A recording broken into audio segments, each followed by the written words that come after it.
Hello, welcome to another video. Today I'm going to show you how you can elevate your dubstep sound design by utilizing the new Spectral Oscillator in Serum 2. And we are making a sound like this. That's a really heavy dubstep gun sound.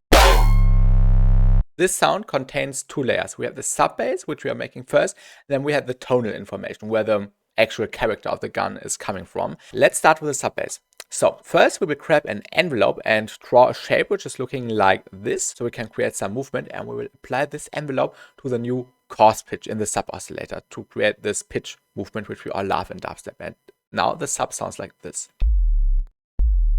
In Serum 1 we would have just took the master tune or the main tune, which it is called now.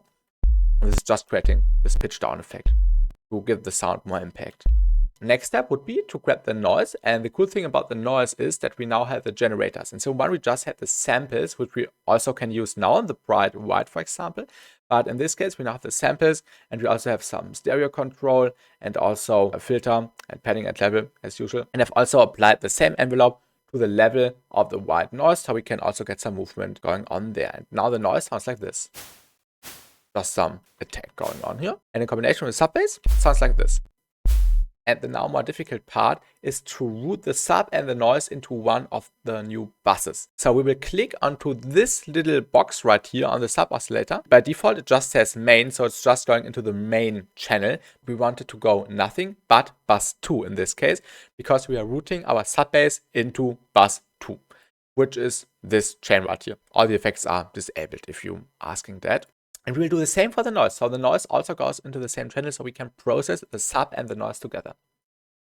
We will also click on this and select none, and also just enable bus 2 here, 100%. You could also just mix these sounds to a certain extent into one bus. So you could also apply a little bit of noise to the bus 1, for example, if you want. But we will just using it in bus 2 now. And now we have the foundation for our dubstep bass. Now in the FX chain, there's a few things to consider. First, we need some distortion to make the sub heavier.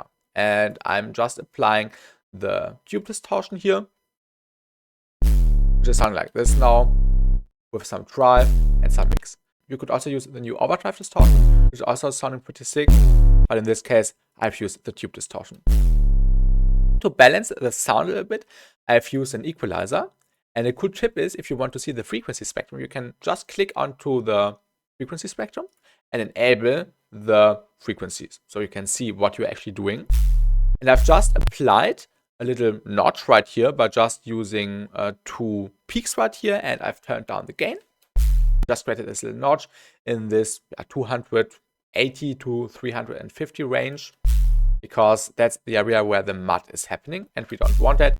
We also want to make some space for our second layer. Just for fun, I've also applied this envelope we've used for the modulation of the coarse pitch and the noise volume also onto the frequency here, to just give it some movement, as you can see here. Just the envelope which is doing this. And in the end, we will just add some more distortion, which is just a hard clip distortion with some additional drive, so we can get it really loud. Now we have a sub bass, but that's really boring on its own. So next step would be to make ourselves a tonal layer for this gun bass. We will just disable the noise and the sub again, so you can just see what the next layer looks like. And for this, I've selected the new Spectral Oscillator, which is now new to Serum 2, besides some other new features like the multi-sample feature, the sample feature, and the granular oscillator, which is really nice to play around with, because there's plenty of stuff you can explore with that. We will enable that. And I've imported a sound into the Spectral Oscillator. The Spectral Oscillator basically resynthesizes what you use as an input sound. For example, I've used this analog plug sound from a sample pack by Sharks, which is this one. I've just dragged and dropped this into the Spectral Oscillator. When we use a different sound, the visualization changes. Let's go with this one. And the real magic happens now. We make a cool sound out of this sample, which we will not recognize later anymore, which is really sick. We will use these new spectral warping algorithms. I can highly recommend you using the spread plus and minus. I've had the best experience with this one yet, and we will just put that onto the first warping slot here. And I've also turned up this knob right here, which says warp. We can see what it looks like. So by default, it would sound like this when we imported this audio file. Really boring. And then we will just increase the spread, or the warping in this case. And you can see we get a tonality out of this, which is super, super sick. And you can have lots of variations with this. Also, we can use this knob as well, or this slider, to change the tone of it. I've applied some distortion or saturation to the sound to make it even beefier. And I've used the tape distortion here to give it some nice beefiness and fatness. And now we have to make sure that this sound is going into the right direction. And for this, we are using filter 1. And we will just enable the filter here and not select main anymore. So this sound is going straight into the filter. And then if we want this sound to go into a bus, we have to press onto this box right here and just select bus 1. We haven't used this one yet. And that's where the signal is going through, basically. And I've selected this band notch filter right here and also modulated it with LFO1 to just create a transience right here with this weird beginning here. I'm also modulating the cutoff, the level, and the scanning and the spread knob right here to just give it some movement. The scanning knob basically determines the playback. So if it's in the positive area, the sound gets played from the front to the back. And if it had negative values like this, for example, it would play the sound in a reversed way, as you can see here. But we don't want that for our sound. Now we have a really, really nice, spectrally sounding gun layer. But we can elevate it even further by doing some post-processing in bus 1, where we are just routing this signal in. As you can see here, the frequency shifter bot 1 isn't doing anything because the mix knob is turned down, but we can use that later to change the tonality slightly. Next, we will add the distortion, which is the overdrive distortion this time with some drive. And as you can see here, I'm also modulating the drive here with envelope 2 to just get some more movement and grittiness. Without, weaker, and with the distortion, get some more drive and crunchy. Also, I've added an equalizer to cut the low end right here, because we don't want the low end to clash with our subs low end. I've also added a little peak right here and also applied the LFO1 to the frequency so it's slightly moving and adding a little bit of extra movement. And now one of the most important things is the reverb to give it even more tonality. And for this, we will use the new Nitrous preset or Nitrous room thing. I don't know what this is in particular, but it makes the sound more stereo again. And it also adds this really nice ringing, which we want in tearout. Of course, it can sound a little bit harsh if you over-exaggerate with processing afterwards. But in this case, it's really, really appreciated. And it also adds some extra character to the overall gun bass. You can also play around with the diffusion to balance this ringing, for example. But I think these values work really, really well for this sound. After that, I've added a comp filter,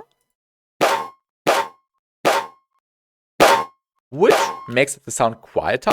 We will come up for the volume loss in the next step. But it just added some more character to the sound. By just doing some movement here in a really, really subtle way. I'm also automating the cutoff right here with the envelope 2 again. And in the end, on bus 1, I've added a distortion, just hard clip again, to make the sound really, really loud, and that's the hard clip again. And now both buses go into the main lane. In the mixing area, you can get a nice overview for everything which is happening. And now, as you can see here, bus 1 is going into main. Now we will also enable the sub again and the noise. And now it sounds like this. Really, really nice. But just glue these sounds a little bit more together. I will use the multiband compressor again.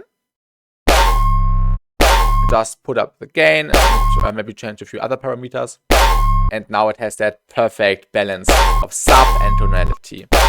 Also for further processing, you can add this nspec comp light thing, which is basically just a spectral compressor. Nasko, shout out Nasko on this one, which basically just balances the sound a little bit better, without, and with just a little bit louder. And this is basically the way you can do tearout gun basses. But there's one thing to elevate the sound even further. Just change the input signal to generate random results all the time. For example, we can use a different bass or input signal. Or this one. Oh, I love it.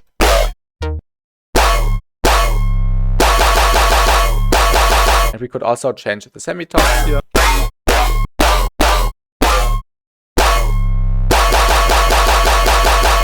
And we could also add another filter, for example, like the metallic low pass, which is also really, really clean and sick. And that's really, really nice. And you basically have made yourself a tearout gun generator. The best thing is that you won't recognize the input signal. We can try a few more examples with that technique. So we will just grab a random plug sound. Best would be just a one shot. We have a one shot anywhere. I don't want to use a somatic sample. I'm sorry. Maybe this one. Or just another one. This one could work.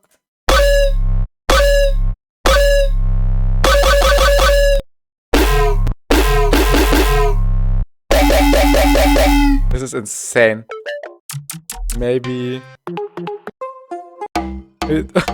not this one, but yeah, let's just do it for fun.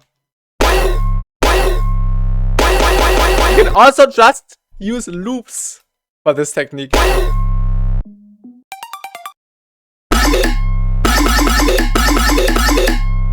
It works better with basses, of course. So let's grab a bass one shot, for example. Maybe the right one. This one, maybe? This one is perfect. Oh my god, this is disgusting. Or maybe a clap. Let's try a clap.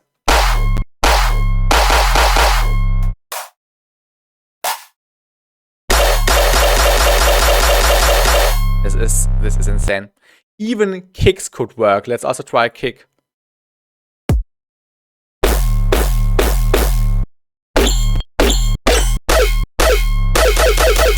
Okay. Let's try the relapse signal.